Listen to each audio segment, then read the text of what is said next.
Agora eu convido o professor Luiz Fernando para falar um pouquinho para a gente sobre as impressões dele, o que ele tem para nos trazer de reflexões.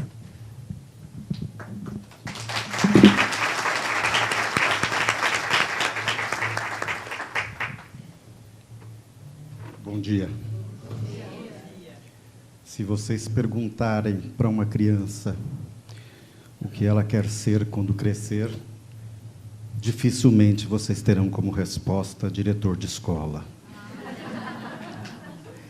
Eu também não queria, nem na infância, nem na juventude, mas cá estou, diante de vocês, com muito orgulho de fazer aquilo que faço. Com isso, eu quero saudar aqui a presença de Dom Odilo, quero parabenizar a Fundação São Paulo pelos seus 80 anos. Está saindo bem aí? E quero agradecer especialmente a Rebeca pelo convite que me foi feito para tomar parte nessa mesa.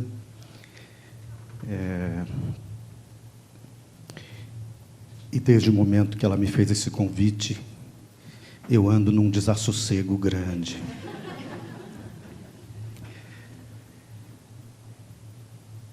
Embora eu tenha nascido no interior de São Paulo, a minha família é de tradição mineira raiz. E o mineiro, vocês sabem, quando ele quer dizer alguma coisa, ele conta 3 causos antes. Então, vocês, por favor, não se irritem com os meus rodeios. É um modo de me aproximar. Em 1977, numa entrevista concedida ao jornalista Júlio Lerner para o programa Panorama da TV Cultura, Clarice Lispector, ao ser indagada sobre o seu modo de criação, ela responde com a ironia que lhe era peculiar: eu nunca tive sequer um problema de expressão. Meu problema é muito mais grave.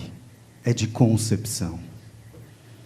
Embora eu não tenha a mesma sorte da autora e não possa dizer que nunca tive um problema de expressão, sob pena de perjúrio, eu tenho a mesmíssima impressão quando me defronto com os dilemas da educação. E mesmo com este que é tema nosso da IA, nosso problema é muito mais grave. É de concepção. Porque todas as discussões que se seguem daí, planejamento, metodologia, didática, uso de tecnologia, elas estão em função de uma concepção de educação, que tem também por detrás uma concepção de conhecimento, uma questão também epistemológica. Neste mesmo, ou melhor, tempos depois, esta expressão vai integrar uma pequeníssima crônica de Clarice, intitulada Escrever Humildade Técnica. E eu gostaria muito de um dia conseguir também escrever Educar Humildade Técnica.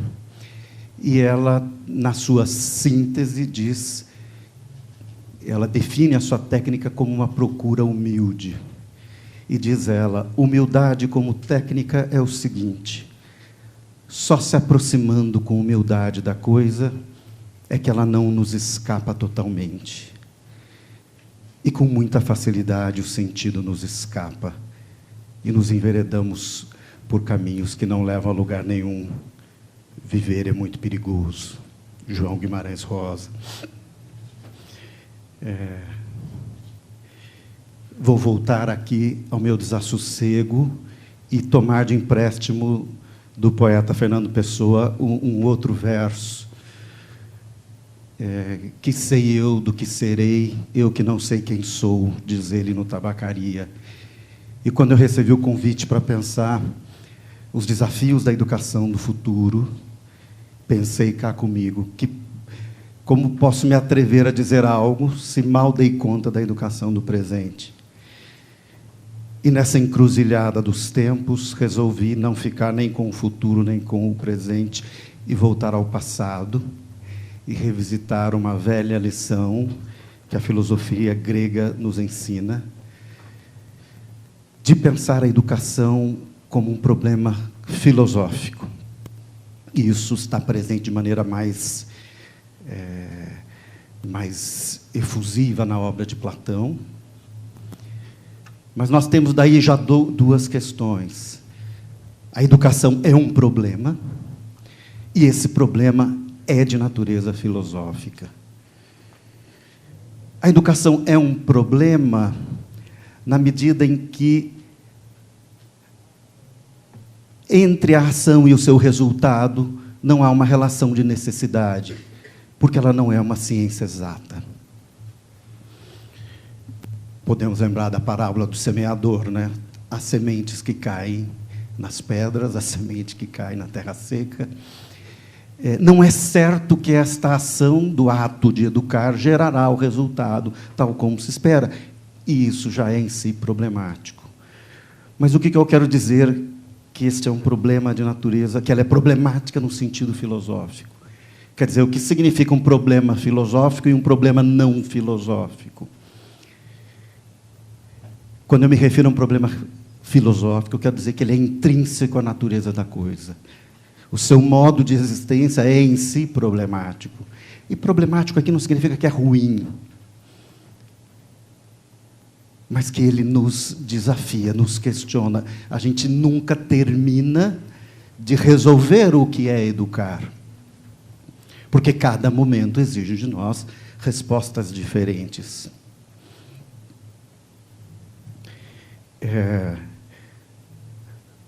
Vamos pensar nessa contraposição, né? O que é um problema não filosófico? Pensar um problema de natureza técnica. O problema de natureza técnica, você tem um determinado dispositivo que tem uma finalidade clara. Um chuveiro elétrico, vamos pensar aqui. À medida em que ele tem um problema, ele deixa de realizar a sua finalidade. Se abre, se avalia, se troca a peça necessária e ele volta a funcionar. No caso da educação, não me parece ser assim. Por algumas razões, e várias talvez, mas vou listar aqui algumas para a gente pensar junto.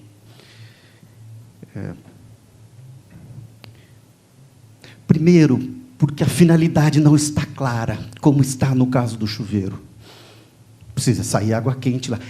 Qual é a finalidade do ato de educar? O que se espera chegar ao final?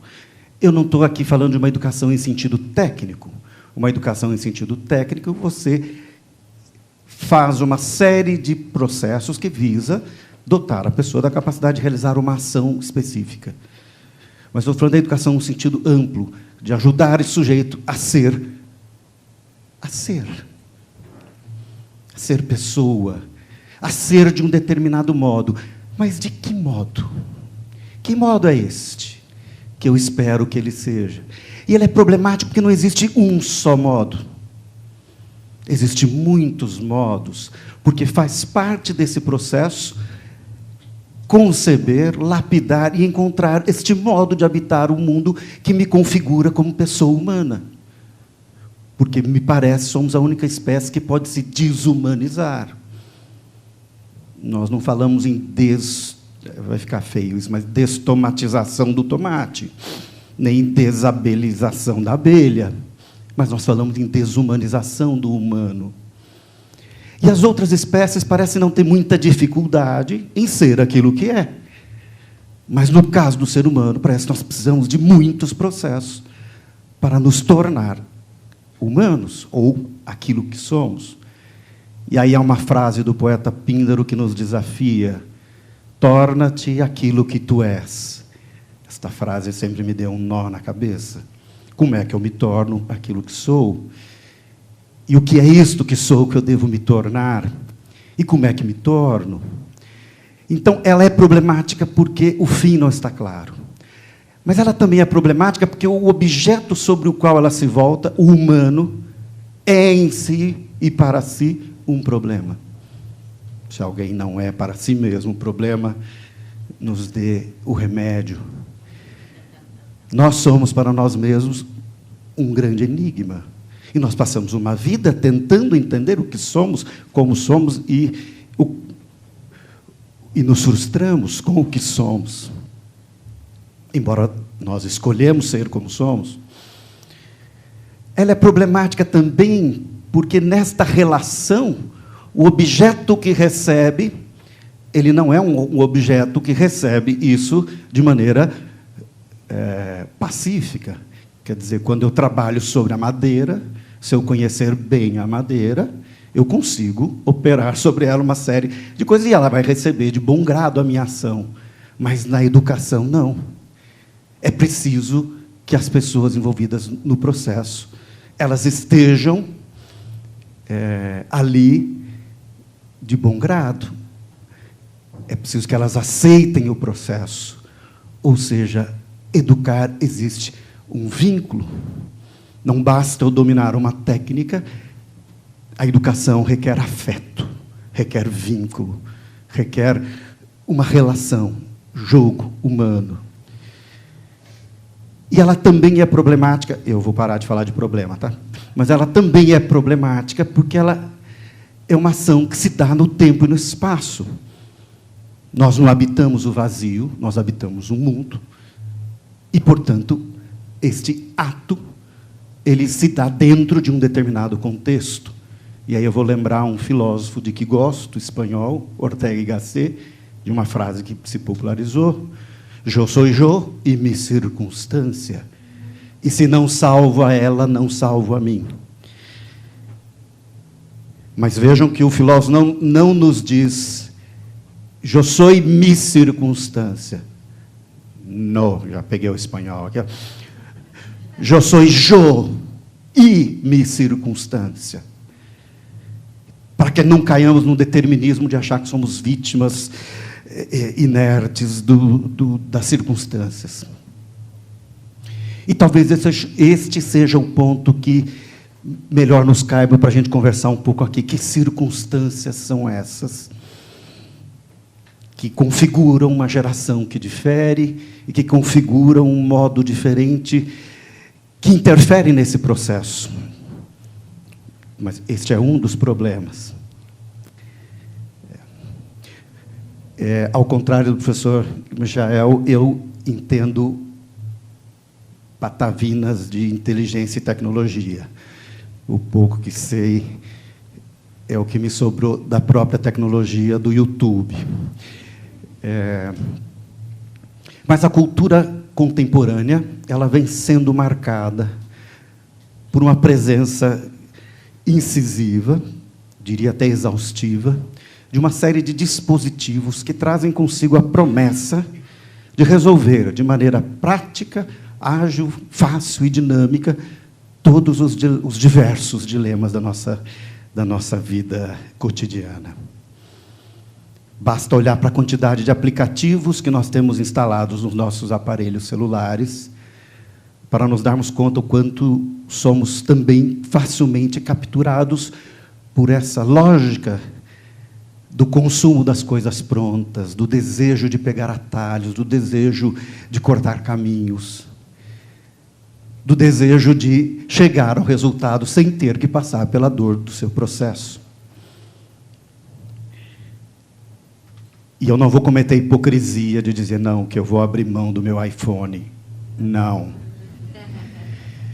De fato, para a dinâmica da vida prática, isto é uma revolução absolutamente sedutora. Você poder sair, pegar um transporte, sem ter que ficar caçando um ponto de táxi no meio da noite e sem saber quanto vai dar essa corrida. Poder comprar o seu ingresso sem sair de casa. Poder mandar aquela mensagem para o diretor da escola sem ter que ir à reunião. Enfim, para uma diversidade de coisas, a nossa vida melhora bastante. Eu não preciso pegar fila de banco. Eu não preciso fazer uma... Eu posso pedir comida do sofá da minha casa. Mas este gesto traz embutido em si a ideia de que é possível estender esta lógica para toda a diversidade de assuntos da nossa vida. E aí nós nos deparamos com o fascínio das pílulas mágicas. Eu tenho insônia, eu não preciso mudar minha vida. Eu tomo aquele remedinho que faz dormir. Eu quero emagrecer, eu não preciso me submeter a um tratamento de fazer regimes demorados, etc., correr na esteira e essas coisas que a gente sempre tenta e não dá muito certo. Tem uma injeção que faz isso por mim. Tem uma pílula do dia seguinte, tem uma pílula que excita, tem uma pílula que tira a excitação, tem uma pílula que tira o foco, tem uma pílula que dá hiperfoco. E nós vamos começando a acreditar nesta ilusão de que é possível chegar a resultados sem termos que nos envolver minimamente com os seus processos. E lembro-me aqui do poeta Hesíodo, em carta dirigida ao seu irmão, Perses, que diz... Isso também tem um correspondente na Bíblia, né? Estreito e íngreme é o caminho que nos leva à excelência. Largo e fácil é o caminho dos vícios, né? Ou seja, me parece que não tem muita mágica, porque este universo vai chegar na educação. A ideia de que eu posso adquirir conhecimento de maneira fácil, rápida e dinâmica. E todo este movimento da indústria que entrou dentro da educação, dos sistemas, vou falar sem filtro aqui, depois a gente discute, dos sistemas apostilados, das facilitações, do material hiperdidatizado, para não sofrer e chegar rápido a esses processos. Mas voltamos à educação daqui a pouco. Além da facilidade de chegar aos resultados, esta revolução também disponibiliza a nós uma quantidade nunca antes vista de produtos e serviços disponíveis. E aqui nós temos um marco geracional importante. O Alex Atala, o chefe de cozinha, uma vez deu uma palestra aos nossos alunos no colégio, em que ele dizia: um chefe tem 2 pânicos: a escassez de ingrediente e o excesso de ingrediente.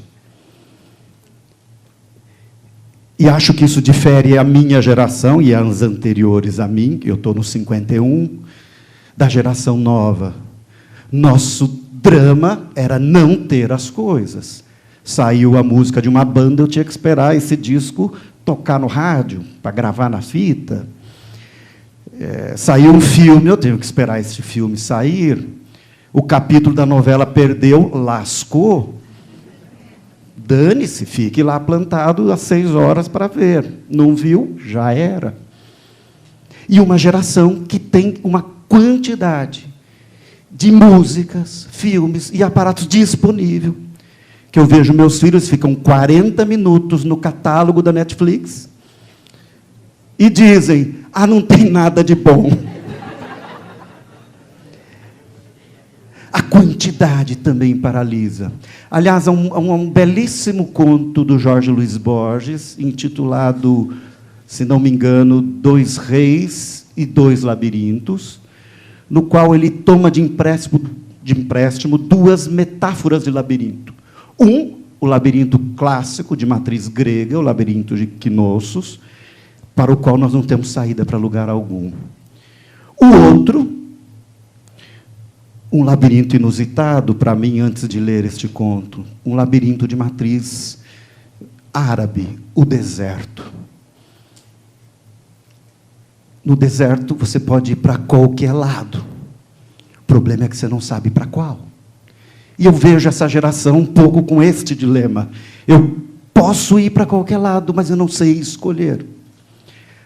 Faça o seguinte teste dentro da sua memória. Pelo menos comigo é assim. Todas as vezes que eu fui em um bom restaurante self-service, eu comi mal. Porque eu misturei coisas que não combinavam. Era tanto, mas eu não posso sair daqui sem provar isso. De repente tinha peixe com feijão, e, enfim, aí a gente vai se... Quer dizer, se a falta causa essa vertigem, o excesso também causa essa vertigem. E ele causa ainda uma outra ilusão, a de que eu posso ter o mundo na palma da minha mão. Eu tenho o mundo na palma da minha mão. E mais do que tenho, eu o controlo como se fosse um controle remoto, mágico, varinha mágica. Eu aperto meio... esqueci o nome daquele mágico, como é que chama? Harry Potter. Eu aperto e acontece. Eu aperto e vai. Eu vejo adolescentes chamando o elevador, eles apertam 3 vezes. Eles não aceitam que aperte e ele não vem. Porque ele está acostumado a este imediatismo. Então, eu vou trazer um terceiro elemento, um da facilidade, o outro da quantidade, e um terceiro da agilidade, do imediatismo. E aqui, para, sobretudo, o universo que eu trabalho da escola básica, ele é bastante cruel. A falta de distanciamento que há entre desejar e ter. Esta falta de distanciamento entre o desejo e a realização do seu desejo, ela tem trazido problemas para a escola gravíssimos. Porque ele não permite o desenvolvimento de faculdades executivas, de planejamento, de espera, de adaptação e, sobretudo, de lapidação do desejo. Aí a frase de para-choque de caminhão, a falta que a falta faz.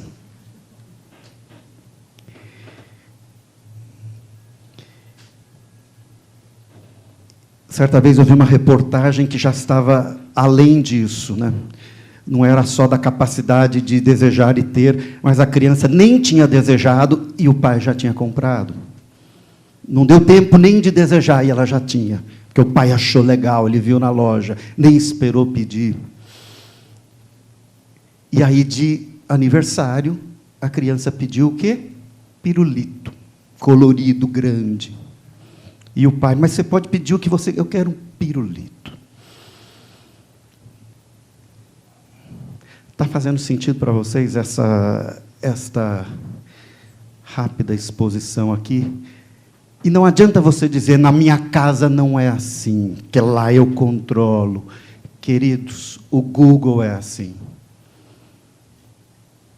A internet te dá tudo.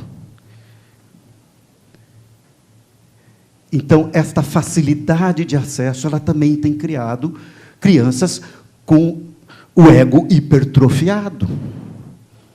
Por quê? Essa lógica opera dentro de um processo de infantilização, em que eu vejo o meu desejo realizado. E o dia que ele vai para a escola e alguém vai dizer não a ele, o não é muito forte. E aí a gente fala, não tem resiliência, mas... Não, nunca ouviu não. E esta é uma coisa bonita da tragédia antiga, né, da tragédia grega, você se deparar com os seus limites e, sobretudo, se deparar com a sua condição mortal. Você não é Deus. E você não domina o mundo da maneira como você quer. Aí o perigo desta ilusão. E aí eu vou ter que dizer aquela frase que eu digo a todos os alunos, e ela é muito chocante. Um aluno desta geração, quando ele chega, sobretudo quando chega maior, né, já adolescente, eu vou ter que contar para ele uma verdade. A vida não é uma festa em sua homenagem. Não é sobre você. A escola é o lugar do viver junto, é o lugar do coletivo. Aqui, a liberdade é coletiva, o desejo é coletivo, o tempo é coletivo, e ele não está acostumado, o tempo é dele. Pós-pandemia, eu tive muitos alunos, eu posso assistir a aula do outro professor, porque eu não gosto desse?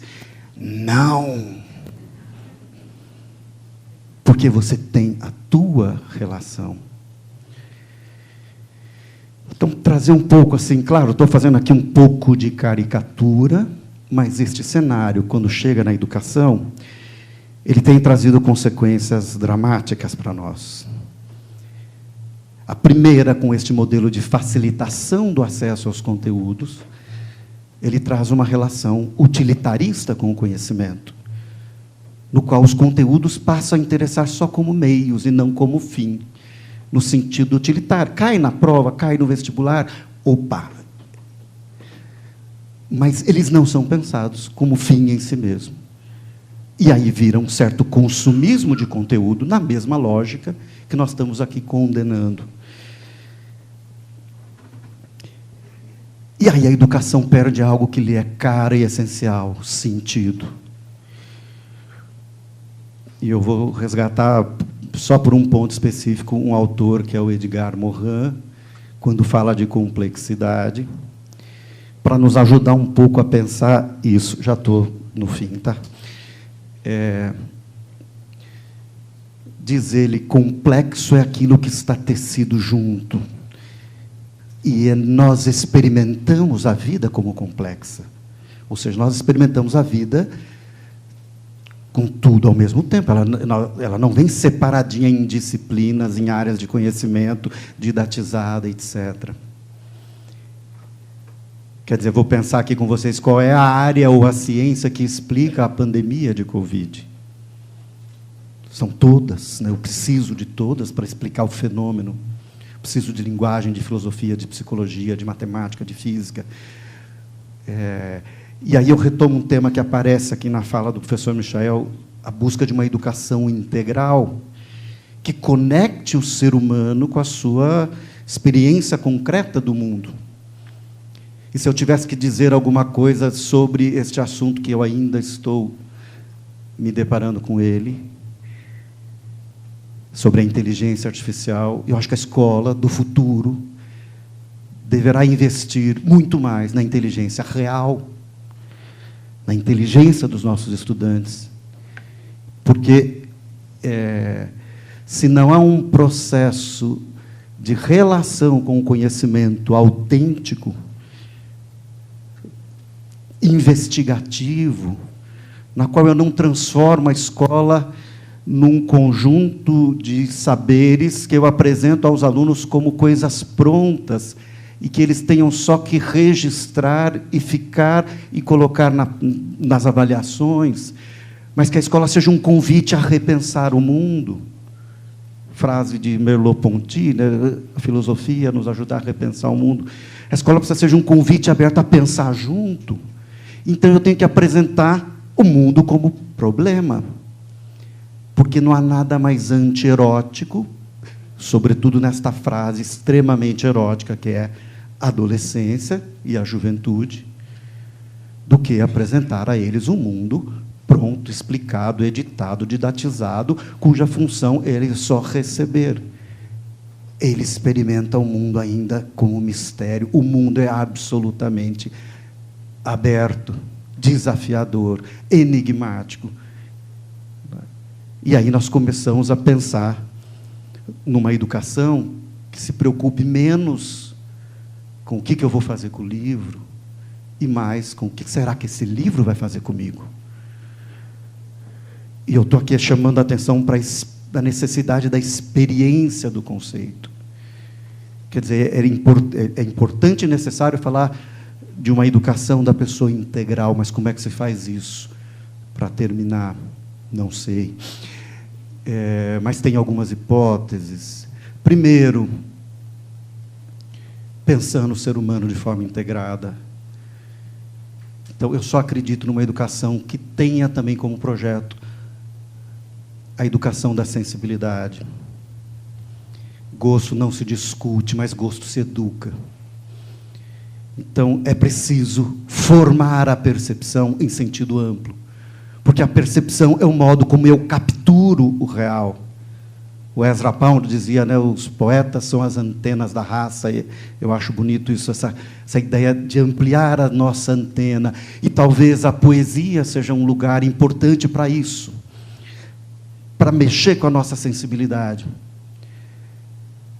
E eu estou falando de sensibilidade não só no sentido estético, sensibilidade científica, sensibilidade política, ética.